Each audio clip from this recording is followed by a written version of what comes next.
Tribuna, el peso de las ideas. ¿Qué tal? ¿Cómo está? Muy buenas tardes. Les saludamos en este jueves. Es jueves de gobernanza con el doctor Pablo Arredondo en esta tarde. Pablo, ¿cómo estás? Bienvenido.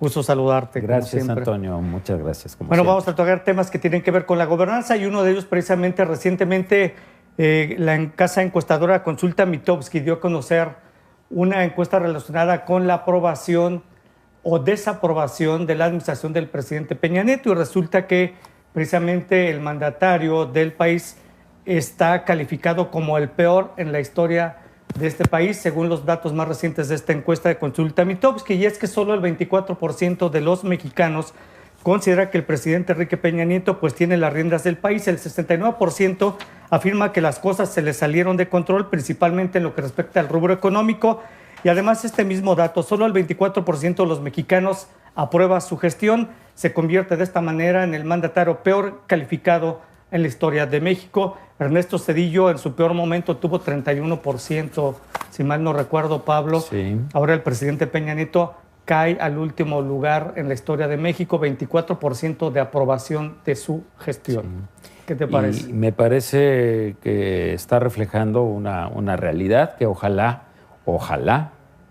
a veces lo dudo, pero ojalá que en la presidencia de la República estén observando esto con una lupa, con detenimiento y con seriedad, porque francamente creo que no es la presidencia per se, es el reflejo del sentimiento nacional frente a la máxima autoridad de los poderes públicos mexicanos.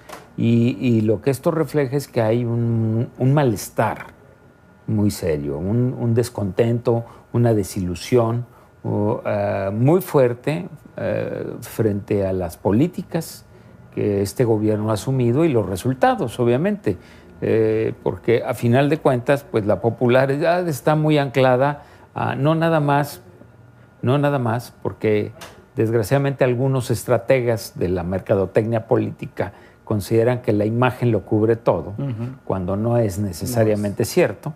Y lo que estamos observando es que la popularidad ha caído como está cayendo las condiciones del país, en la misma medida en que la economía se deteriora, en que la seguridad, está francamente deteriorada desde hace tiempo, en que las promesas de cambio, de grandes reformas y de modificaciones no se han hecho realidad, con unas mínimas excepciones quizá.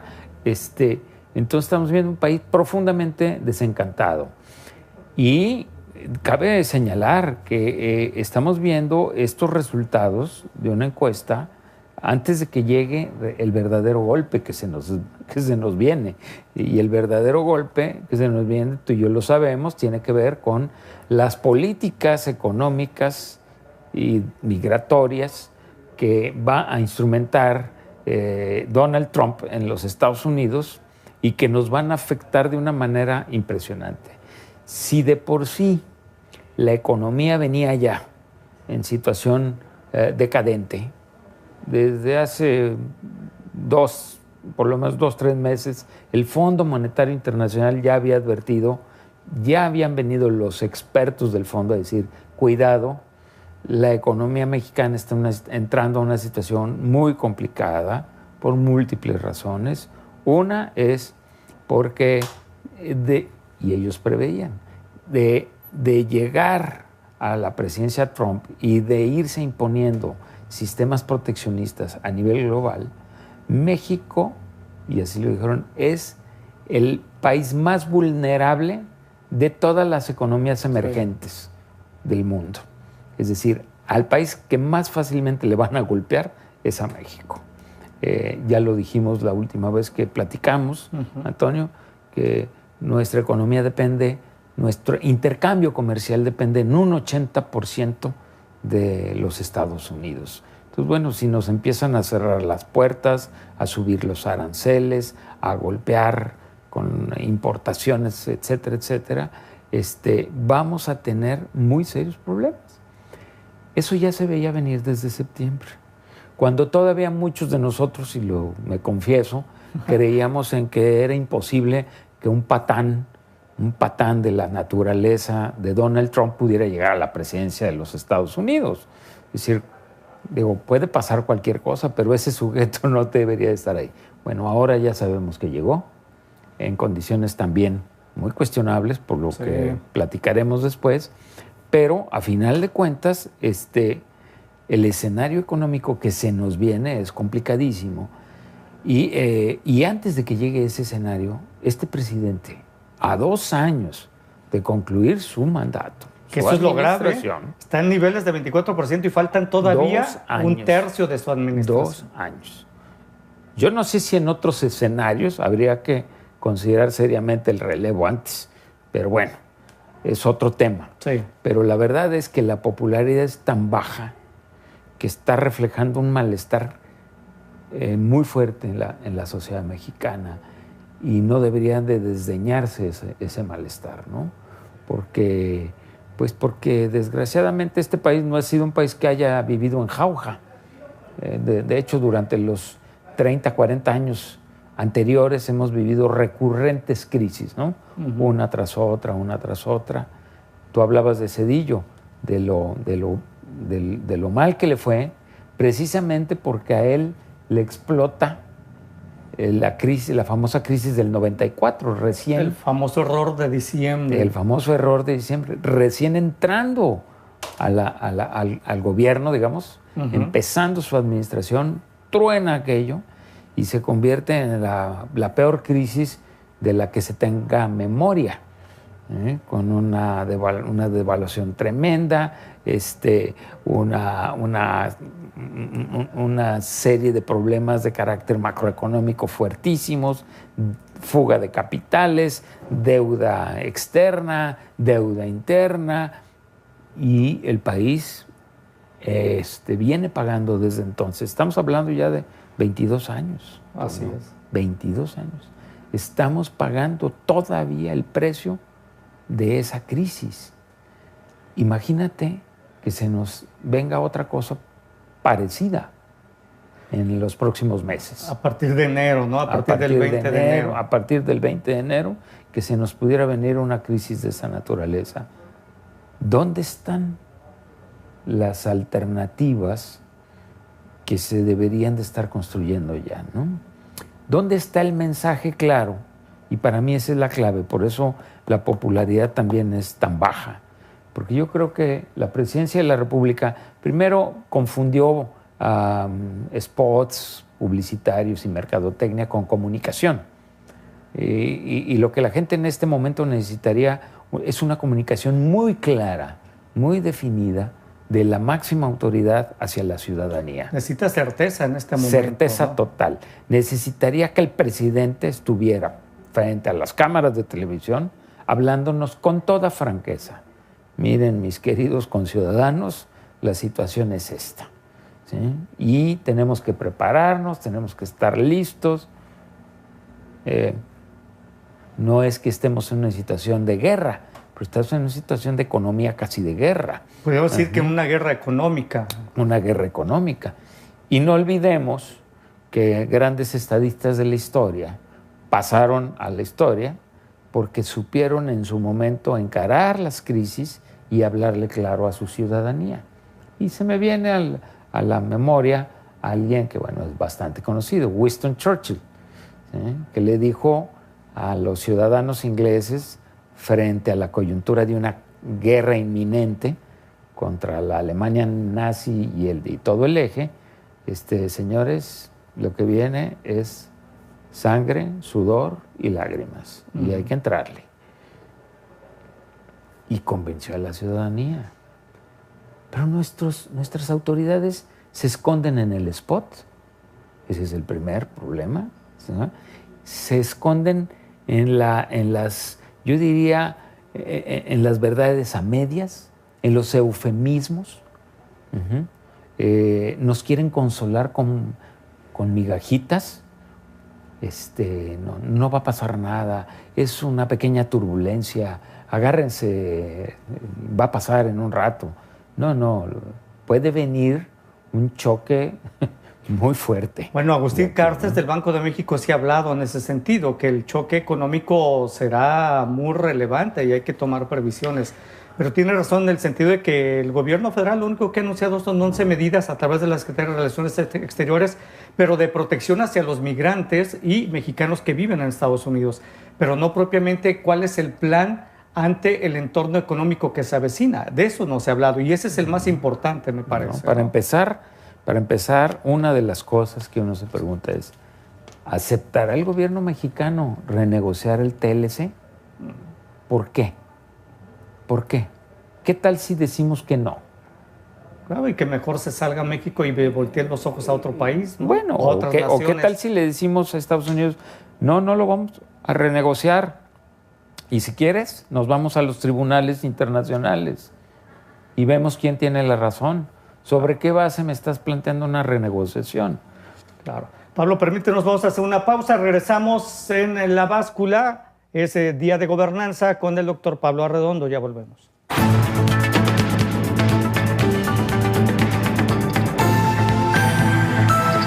La Báscula, el peso de las ideas.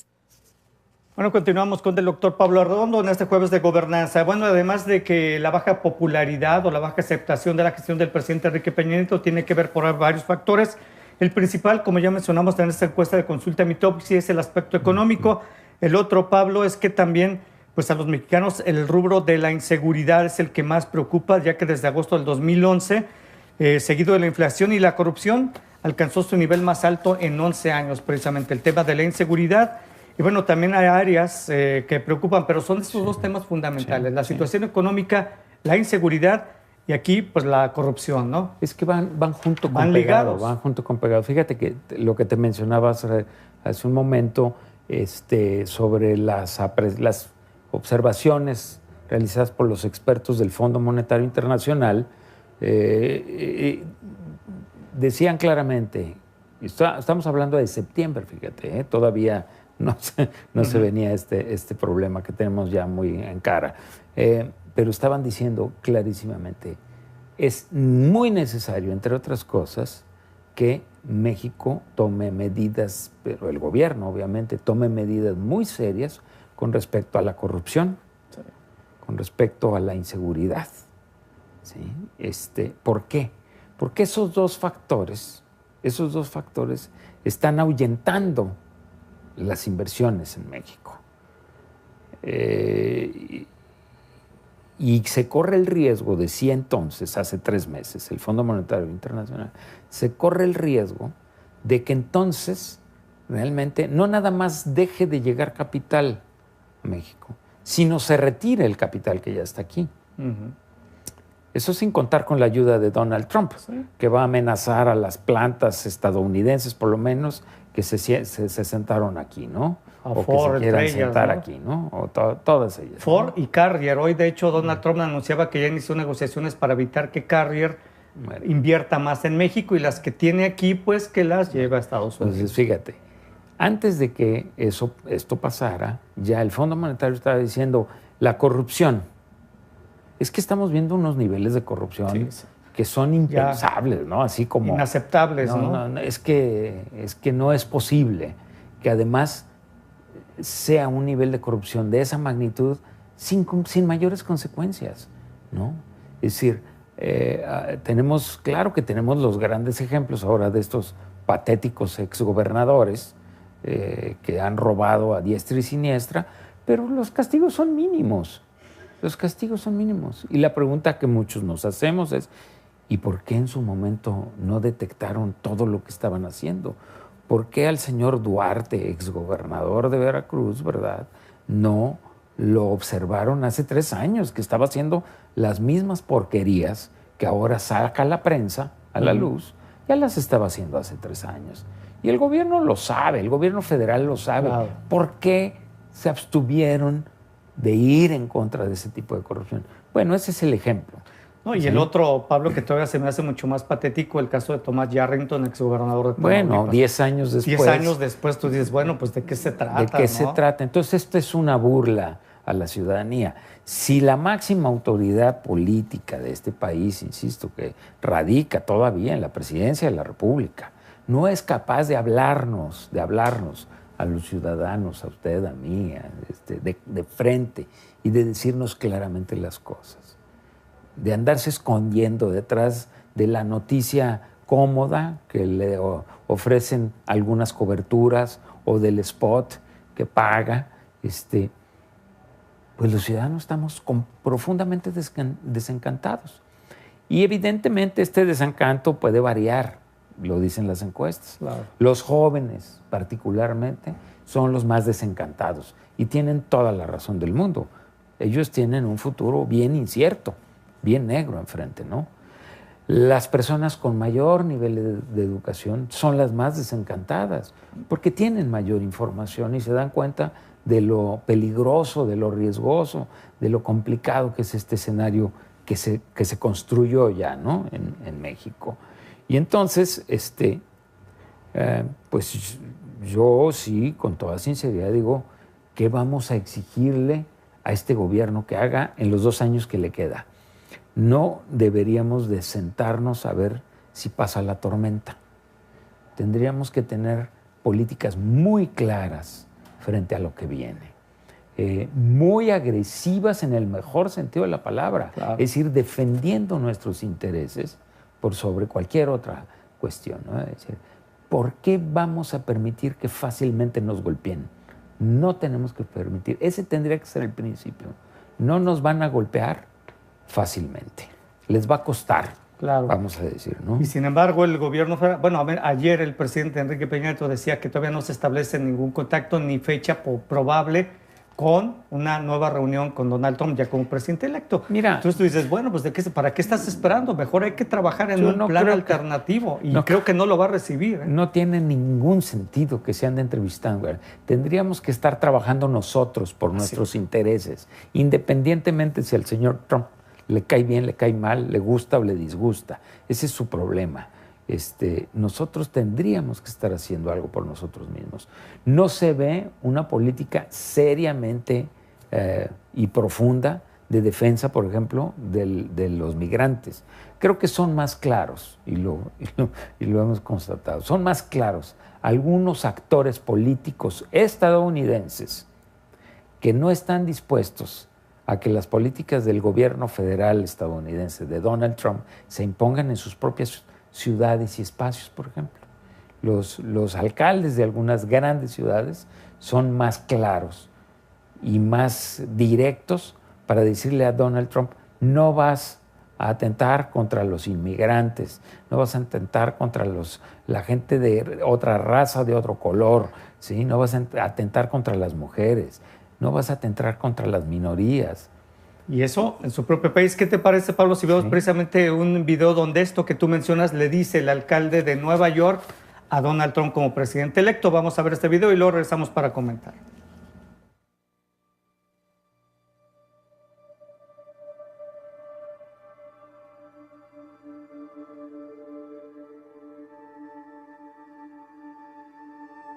Here's my promise to you as your mayor. We will use all the tools at our disposal to stand up for our people. If all Muslims are required to register, we will take legal action to block it.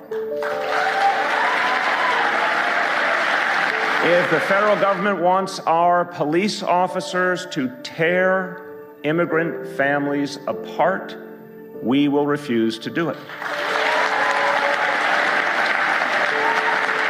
If the federal government tries to deport law-abiding New Yorkers who have no representation, we will step in. We will work and build on the work of the City Council to provide these New Yorkers with the lawyers they need to protect them and their families.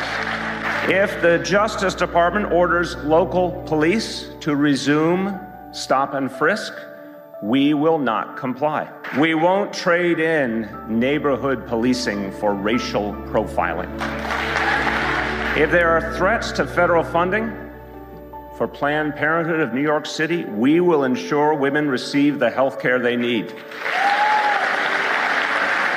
If Jews or Muslims or members of the LGBT community or any community are victimized and attacked, we will find their attackers, We will arrest them. We will prosecute them. This is New York. Nothing about who we are changed on Election Day. We are always New York. Somos siempre Nueva York.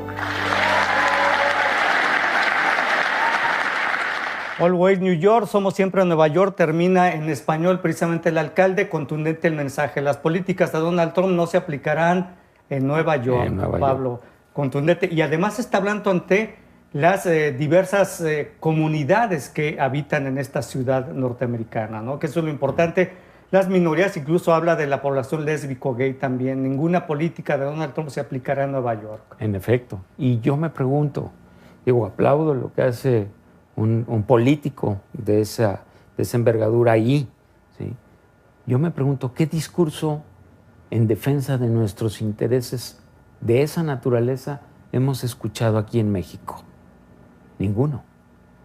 Ni de un secretario de Estado, ni del presidente de la República, ni siquiera de los representantes populares en las cámaras. ¿Dónde está el valor de nuestros políticos para encarar esto? El ejemplo lo están poniendo políticos de los propios Estados Unidos, que debería de llamarnos la atención, porque a final de cuentas sí tienen arraigado por lo menos un sentimiento de representatividad democrática. Y aquí parecería ser que estamos a las caiditas. O temerosos. Temerosos. Señor presidente, no le tenga miedo. Es decir, tiene un país que defender, tiene 120 millones de seres humanos que dependemos de un buen liderazgo. ¿Dónde está ese liderazgo? Bueno, el liderazgo está por los suelos, ya lo vimos, pues en 24%. 24%. ¿No? 24%. Y no es que necesitemos líderes que nos digan que nos van a sacar del hoyo, no. Necesitamos líderes que nos digan la verdad. Miren, señores, esta es la situación. Miren, como Winston Churchill, no nos engañemos. Claro. Lo que viene es sangre, sudor y lágrimas. Efectivamente. Pero hay que estar listos para encararlo. No hay que irnos a llorar, no hay que irnos a esconder, no hay que irnos a... No, hay que encarar. Ahí se ve la diferencia de un liderazgo. Y ese liderazgo, evidentemente, no lo tenemos aquí. Las mismas encuestas hablan de que no solamente el presidente de la República, los gobernadores y los presidentes municipales, todos han caído en el aprecio de la población, ¿no? Toda la clase política, niveles de 25% de aceptación a nivel general en el país. Sí. Pablo, permítanos, vamos a hacer una pausa y regresamos para seguir platicando del tema de Estados Unidos, de Donald Trump, pero también qué tanto influyeron las redes sociales. Facebook fue un factor fundamental para el triunfo de Donald Trump, porque ahora se detectan también irregularidades que se habla incluso ya de un fraude electoral en Estados Unidos, cuando hace algunos años esto era impensable totalmente, ¿no? No del todo, ¿eh? No del todo, pero... En el 2000... Pero bueno, en el 2000 con el tema de Florida, ¿no? Así es. Así es. Bueno, una pausa. Regresamos con el doctor Pablo Arredondo.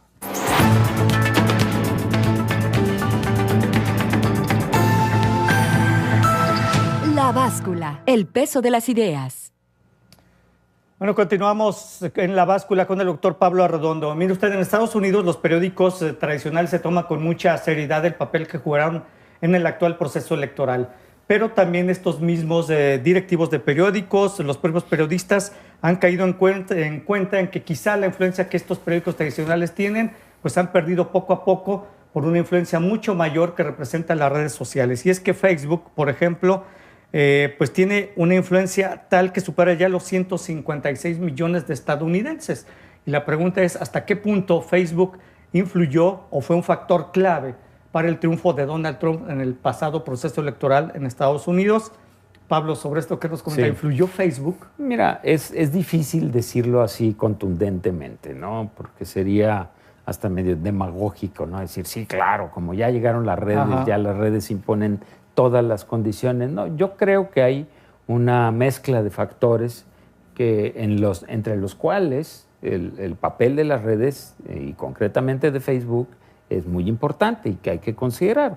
No es la primera ocasión en que las redes se hacen evidentes como actores, digamos, del juego político electoral en Estados Unidos, concretamente. Con Obama sucedió lo mismo en su primera elección. Las redes jugaron un papel muy importante y jugaron, curiosamente, un papel muy importante para recabar fondos. Sí. Porque se Caso hicieron la campaña de Obama, una forma de recabar fondos hormiga, vamos a decir. No necesitabas recurrir a los grandes capitales si cada quien ponía $10 o $5 de su bolsa, y multiplicado por los millones de usuarios de una red, pues puedes acumular buena cantidad de recursos para tu campaña. Y eso fue lo que hizo Obama. No, ahora la pregunta es qué tanto una serie de falsas informaciones, porque ahora se sabe que son, ya se sabía, pero ahora se declara con toda contundencia que falsas informaciones respecto a la candidata Clinton, a Hillary Clinton, que corrieron por la red, incluso respecto al mismo presidente Obama,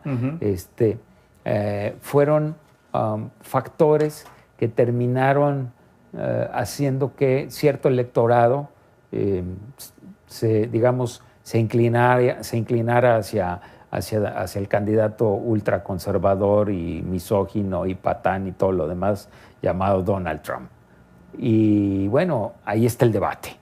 Lo cierto es que, por un lado, nadie puede negar que en las versiones tradicionales de la economía, no de la economía, de la política de comunicación, siempre se ha visto que la gente busca los medios que coinciden más con sus puntos de vista. Eso es cierto. Entonces tú lees el periódico que está más de acuerdo contigo, tú ves las noticias que están más de acuerdo contigo y una serie de cuestiones de este tipo. Entonces más bien estás reforzando tus posiciones más que ponerlas en duda. Pero también es cierto que hay escenarios de incertidumbre que de pronto te ponen a dudar. Y te voy a poner un ejemplo que no es nuevo y que puede ser el reflejo de lo que pasa en las redes. Los rumores. Cuando alguien suelta un rumor, ¿sí?, el que tú quieras, la gente empieza a decir, caray, ¿y qué tal si sí? El chupacabras, ¿verdad? ¿Te acuerdas? Sí. El famoso chupacabras. Bueno, pues, ¿y qué tal si sí? ¿Qué tal es que sí existe? ¿No? O los tipos que violentaban y asesinaban a mujeres en las salas de cine. ¿Y qué tal si existe? Son rumores que de pronto surgen y prenden socialmente. Y por alguna razón, frente a una cantidad de incertidumbres, la gente los empieza, si no a creer, los empieza a repetir. Entonces, yo no creo en el chupacabras, pero qué tanto, pero me paso un buen rato hablando de eso, ¿verdad? Claro. Y en ese sentido empiezo a hacer popular una versión. Y en las redes se puede compartir. Bueno, pues, ¿y qué tal si sí y la compartes, ¿no? En las redes se potencia, ese es el problema. Y el problema fue que en Facebook circularon noticias en Estados Unidos que vinculaban precisamente a los Clinton con asesinatos, por ejemplo, que aseguraban que Barack Obama era musulmán, y esto pues llenó las páginas de Facebook. Obviamente eso se comparte, y hasta qué punto esto influyó en un proceso electoral. Eso está por verse todavía, pero es un fenómeno real. Sí. Lo que no se puede negar es que eso sucedió y que esa no es una campaña limpia, vamos a ponerlo así. Acuérdate que las campañas políticas ahora se sustentan en Estados Unidos, en México y en muchas partes del mundo, se sustentan en lo que se llama pues, la guerra sucia. Yo te voy a inventar algo, yo te voy a difamar, ya total, después que se aclare, pero ya, mientras tanto yo ya te hice daño, ¿no? Hay un dicho, dice, calumnia, que algo quedará, ¿no? Algo queda. Entonces, bueno, estas cuestiones se están trasladando, ahí sí, a una estructura de comunicación que es extremadamente potente, penetrante, ¿sí? Es decir, que tú me digas que 150 y tantos millones de estadounidenses tienen una cuenta de Facebook. Me estás diciendo, la mitad de la población de Estados Unidos tiene una cuenta de Facebook. Oye, eso es algo impresionante, ¿no? Es decir, solo superable por la televisión, porque te garantizo que 156 millones de estadounidenses no leen el periódico, mucho menos los periódicos serios. El New York Times, el Washington Post, el Wall Street. No, eso lo leen una minoría. Todavía, a pesar de que allá se lee mucho más periódico que aquí, obviamente, y que en muchas partes otras del mundo, pues, los periódicos serios, que no se pueden dar el lujo de dar noticias falsas, porque ahí sí, el prestigio se derrumba.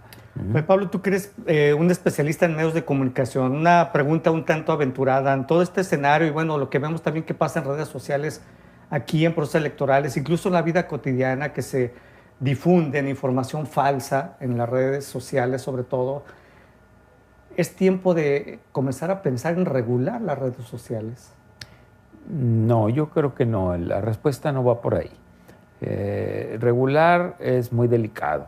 Sí, se puede equiparar a un proceso de censura. De hecho, hay regulaciones ya. Autorregulación de propio Facebook, que Facebook establezca algunos parámetros o protocolos que digan no voy a difundir información que tienda al odio, a la discriminación, a la división, pero también luego habrá alguien que diga es que eso también es censura. Sí, mira, yo creo que ese es un terreno muy pantanoso y muy difícil. Pero primero, ya hay algún tipo de regulación. Vamos por caso, que es lo más claro y evidente, la pornografía, sobre todo pornografía infantil, ¿no? Sí, el uso de población infantil con fines pornográficos. Bueno, eso está vetado en prácticamente todo el mundo y es perseguido. Y en Facebook igual también. Y es perseguido. En Internet, en Facebook, donde sea. Eso es perseguido. Bueno, es porque eso es muy claro. Pero cuando tú hablas de ideas, de otro tipo de cosas, ¿hasta dónde sí, hasta dónde no? Claro, si los mensajes, por ejemplo, racistas son tan obvios y tan evidentes, bueno, pues por ahí éntrale, ¿no? El problema es, ¿a quién le dejas este papel? ¿Se los dejas a los propios dueños de las redes, a los controladores de la red, a Zuckerberg y a sus amigos? ¿O quién va a ser? ¿No? Y ahí es donde ya entramos en problemas, ¿verdad? Claro. Porque así como no aceptamos que la Secretaría de Gobernación meta las narices donde no las debe de meter, porque yo opino de una manera que puede incomodarle al poder, tampoco podemos aceptar que el dueño de una corporación de esa magnitud termine decidiendo que sí y que no. Ya están tomando algunas medidas. Por ejemplo, bueno, cuando hay una información falsa y se comprueba que es falsa, esa información tendría que borrarse de la red, definitivamente. Inmediatamente. Porque estás hablando de mentiras. Mentiras. ¿No? Es decir, no es una opinión, es una mentira totalmente, ¿no? Si tú dices, fulano de tal es asesino y no lo es, perdóname, no hay derecho de que esa información esté ahí. Yo creo que son muchos los mecanismos que tienen que jugar aquí. Hay una regulación mínima que debería de aceptarse, por ejemplo, que en efecto no puedes usar las redes con ciertos fines, como por ejemplo infundir el odio racial, el odio religioso, la discriminación, en fin, todas estas cuestiones que yo creo que se podrían plantear. Luego, tienes, el mismo Facebook lo reconoció, tienes que tener observadores permanentes de lo que está circulando. Facebook, al parecer, cambió ese tipo de observadores por algoritmos. Sí. Entonces, pues lo hace todo, lo hacen las maquinitas. Entonces, las maquinitas discriminan cosas, cuentan, pero no tienen un criterio. Es decir, no es el criterio de un ser humano lo que está jugando. Las máquinas ahí, ¿no? No tienen ética, digamos. Exactamente, ¿no? Y no en vano, además, como ya hay muchas de estos trampas que se manejan por máquinas, de máquina a máquina, ¿sí? ¿Cuántas veces no te sale el letrerito en Internet, verdad? ¿Eres una máquina? Para que digas si eres una máquina o no, y te ponen pruebas y no sé qué, ¿no? Bueno, porque hay muchos de estos juegos, ¿no? En las redes. lo hemos platicado en otras ocasiones, los famosos boots, ¿no? Que son estos mensajes que se lanzan automáticamente. Ni siquiera tienes que tener una persona. Claro. Por máquinas que están lanzando mensajes en la red. ¿Para qué? Para desacreditar a un político, para dañar a alguien, para lo que tú quieras, ¿no? Generalmente fue lo que pasó en Estados Unidos. Generalmente es publicidad negativa, no es positiva. ¿Sí? Es publicidad negativa, es para desacreditar, para manchar, ¿verdad? Y ahí sí, tú dices, bueno, espérate, cuidado. Pero esa es una parte del problema, que hay que observar cómo están funcionando la red. Deberíamos tener observatorios que estuvieran monitoreando y haciendo evidente a través de las propias redes y de otros medios de comunicación, cuidado, esto que está circulando en la red es falso. El chupacabras no existe, es mentira. No hay ninguna, ¿cómo se llama?, evidencia sólida, consistente, científica que te diga que existe. ¿Sí? Es un mito, es una mitología, es un rumor, es un chisme. Pero la otra cosa, que creo que es la más compleja, pero la más importante, es tener gente con criterio. Que tú seas un usuario, consumidor de información en la red con criterio. Con criterio para discriminar, para decir, a ver, espérame. ¿Cómo que ahora me resulta que los Clinton estaban metidos en esto y nunca salió esto, discriminar, ¿verdad? En el buen sentido de la palabra, saber discernir lo que es verdadero de falso, ¿no? Esa es la palabra, discernir. Y de forma tal que tú digas, a ver, yo por lo menos identifico otras 3 o 4 fuentes de información. Exacto. Voy a ir a cruzar consultar. Información. Voy a ir a consultar. Te lo voy a comentar, hablando de ahora este ambiente que se ha gestado a partir de la elección de Donald Trump. A mí pronto me llega una nota por la red diciendo que acaban de incinerar, quemar prácticamente a una persona de color, a una mujer de color, en una parte de Estados Unidos, miembros del Ku Klux Klan. Pues a mí me pareció creíble, te lo digo así, como dije. Sí, tomando en cuenta pues, la situación que hay en Estados Unidos. Que han crecido las amenazas y las ofensas y las agresiones contra minorías por parte de estos seres de la raza superior, entre comillas. Sí. Yo dije, pues sí, suena creíble, ¿no? Pero es delicadísimo que al principio del siglo XXI haya miembros del Ku Klux Klan quemando a una persona de color, a una mujer, y daban el nombre, una chica de 24 años y no sé cuánto. Era falso. Lo primero que yo hice fue irme a los medios de comunicación serios. A ver, me fui al New York Times, me fui a CNN, me fui a ver otros medios que podían hablar de eso, si eso era realidad. En ningún lado apareció. Entonces dije, bueno, este es un rumor que se está soltando, ¿no? Lo que sí se tiene confirmado y han publicado medios serios es en Estados Unidos se han registrado 400 ataques de odio, así los llaman ellos, en 7 días contra migrantes musulmanes de la comunidad lésbico, gay, hispanos, afroamericanos, y se tienen identificadas las zonas donde se están registrando esto. El 59% de los delitos fueron motivados por la raza o la etnia y el 48.4% de los agresores fueron de raza blanca. Esto es en Washington, Massachusetts, Dakota del Norte, Montana, Kentucky, los estados donde están reportados estos incidentes. 400 tan solo en 7 días.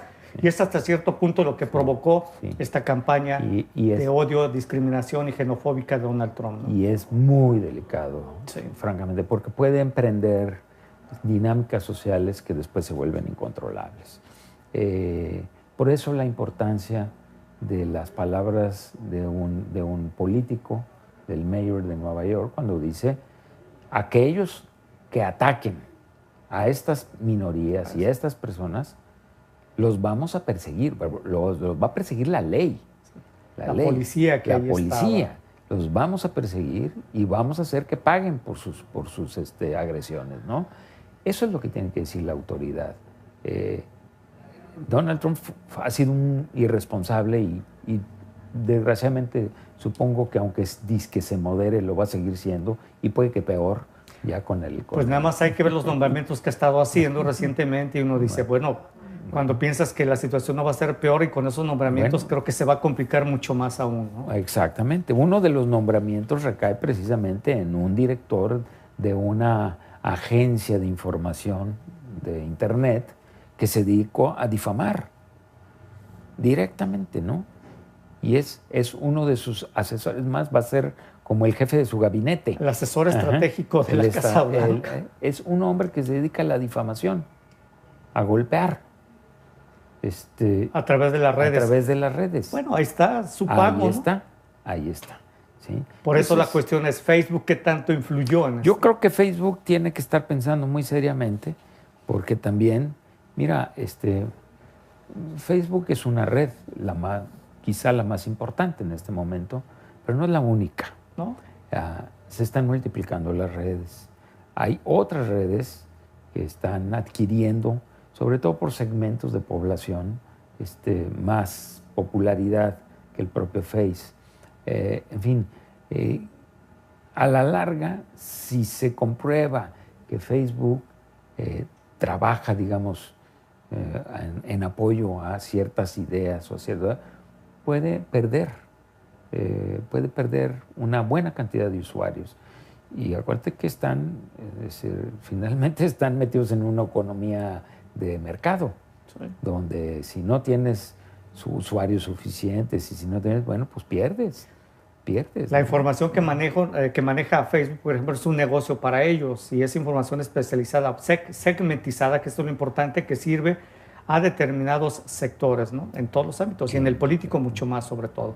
Pablo, permítenos, vamos a hacer una pausa, regresamos para seguir hablando sobre gobernanza con el doctor Pablo Arredondo.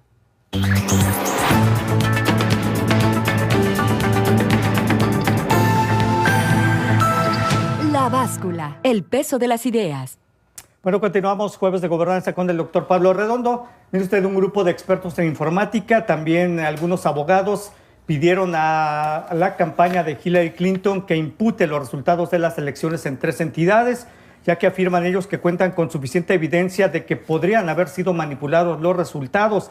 Se habla de un posible fraude electoral. Este grupo de activistas sospecha que los resultados estuvieron manipulados en 3 estados clave, los cuales perdió Hillary Clinton contra todo pronóstico, como fueron Michigan, Wisconsin y Pensilvania. Por ejemplo, en Wisconsin, Clinton recibió 7% menos de votos en los condados en los que se utilizaron máquinas electrónicas para votar que en los condados en los que se usaron escáneres ópticos y boletas electorales. Esto habría supuesto la pérdida para Hillary Clinton, por ejemplo, de 30,000 votos. En este estado perdió con 27,000 sufragios y son estados clave que de revertirse el resultado pues cambiarían, por supuesto, la elección en Estados Unidos. Y bueno, ahí está, Pablo, se habla de esto que dicen también fue pues manipulado, ¿no? Pues mira, electrónicamente. Sí, yo debo decir, mira, todas las acciones humanas están supeditadas a una cosa que en estadística se conoce como el margen de error. Es decir, todo tiene un margen de error de alguna manera, ¿no? Cualquier cálculo que tú hagas, cualquier operación de esa manera, siempre hay un margen de error. Y la pregunta que tendríamos que hacernos todos, ¿qué tanto estas cuestiones son el producto de errores o de manipulaciones intencionadas? A ver, yo empezaría por lo siguiente. En efecto, el conteo de los votos todavía sigue en Estados Unidos. De hecho, hay un estado, no recuerdo, todavía no se adjudica ninguno de los dos. Pensilvania, creo que es. Sí, porque sigue el conteo. Sigue el conteo. Ahora, lo que ha arrojado todavía este conteo que está en marcha es que el número de votos directos de ciudadanos a favor de la candidata demócrata, de Hillary Clinton, es todavía mayor del que se suponía, ¿no? Se calcula que alrededor de Hillary Clinton supera a Trump por cerca de 2 millones de votos. Cuando al día siguiente de la elección se hablaba de 300,000 votos aproximadamente. Estamos en 2 millones de votos. Quiere decir que en el sentir popular, en el sentir del ciudadano común y corriente, la candidata demócrata superó con toda claridad a Trump. Lo superó. El problema viene también con los diseños específicos, yo diría las perversidades históricas de un sistema electoral como el estadounidense, que está sustentado en esta idea de los votos electorales, que es, bueno, a cada estado le corresponde un determinado número de votos electorales. Y entonces, dependiendo de cuántos votos electorales ganes tú como candidato, pues termina siendo presidente, aunque la suma de los votos populares no sea mayor. Suena absurdo, ¿verdad? Es decir, ¿cómo es que el que tiene más votos no gana? Pues ese es el diseño electoral de la máxima democracia de este mundo occidental y oriental y globalizado y todo lo demás. Es un absurdo, pero así es. Pero aparte de eso, resulta, por lo que dicen algunos expertos, es que el problema va más allá de eso. Que hay formas de contar los votos que tienen márgenes de error muy grandes que te llevan a sospechar que hay manipulación, que pudo haber manipulación. No es la primera vez, recordábamos al principio del programa lo que pasó en el año 2000, Así es. Con Al Gore y con George Bush. En Florida, de hecho, ya no se llevó a cabo el recuento que se había pensado por los atentados a las Torres Gemelas en ese entonces. Pero a final de cuentas, en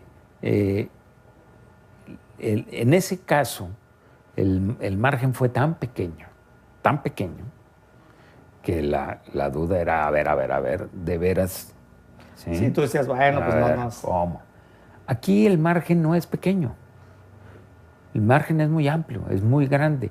Pero en el voto popular es muy grande a favor de Hillary Clinton.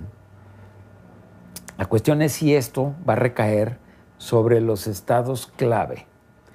Porque no hay que olvidar, la elección terminó siendo definida por 3 o 4 estados, que primero tienen un peso muy fuerte en cuanto a votos electorales.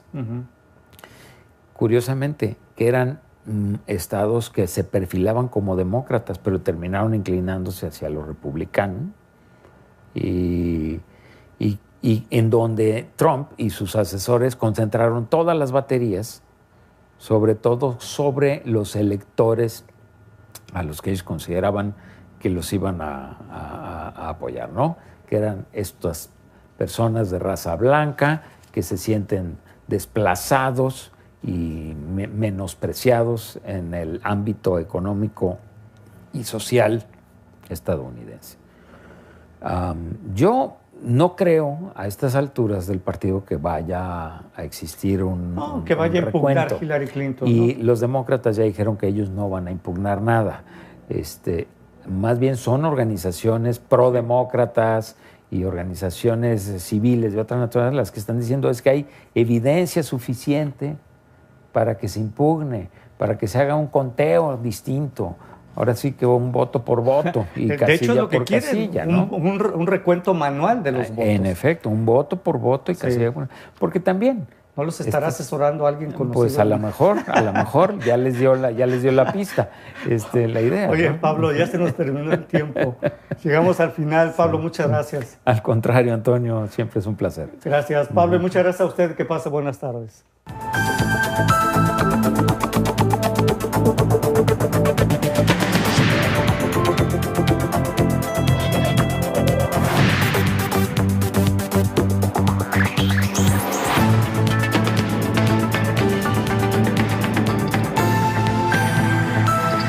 La báscula, el peso de las ideas.